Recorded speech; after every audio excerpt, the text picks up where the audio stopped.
शेतजमिनीच्या वादामधून टाकळवाडी तालुका फलटण गावात दोन सावत्र भावांमध्ये हाणामारी झाली आहे।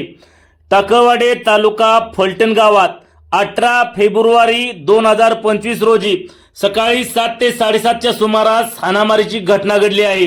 अजित दादासो मिंड शेतात पीव्हीसी पाईप जोडत होते तेव्हा कैलास दादासो मिंडने पाईप तोडल्याचे पाहून अजितने त्याला थांबवण्याचा प्रयत्न केला। या वादातून दोन्ही पक्षांमध्ये तीव्र संघर्ष झाला। कैलास दादासो मिंडने अजित दादासो मिंडला लोखंडी कोयताने मारहाण केली तर विलास मिंड, नर्मदा दादासो मिंड व मनीषा विलास मिंडने अजित दादासो मिंड व त्याच्या पत्नी रुपालीला हाताने व लाथाबुक्क्याने मारहाण केली। कैलास दादासो मिंडच्या घरासमोर अजित दादासो मिंडने कैलास दादासो मिंडला मारहाण केली व त्याच्या भावाला व आईला देखील मारहाण केली। या घटनेत दोन्ही पक्षाने एकमेकाविरुद्ध तक्रार दाखल केली आहे। जखमी व्यक्तींना उपचारासाठी हॉस्पिटलमध्ये दाखल केले गेले आहे। दोन्ही पक्षांविरुद्ध मारहाण, शिवीगाळ व जीवे मारण्याची धमकी देण्याच्या आरोपांतर्गत तक्रार दाखल केली गेली आहे।